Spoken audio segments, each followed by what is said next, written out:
This is the 3-phase 3-wire 2CT wiring connection for DAE PM Series -B and C. Step 1.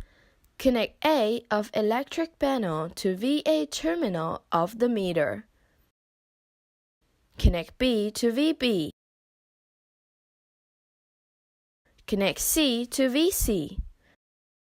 Connect VB to VN. Step 2. Insert A through CTA. Connect white wire of CTA to IA plus of the terminal. Connect black wire of CTA to IA minus of the terminal. Step 3. Insert C through CTC. Connect white wire of CTC to IC plus of the terminal. Connect black wire of CTC to IC minus of the terminal.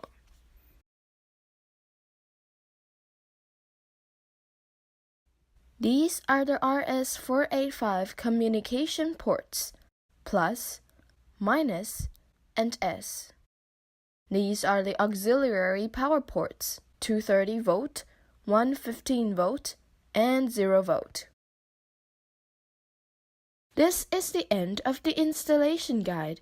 If you have any question, please contact us at info@daeinstrument.com or refer to our website www.daeinstrument.com.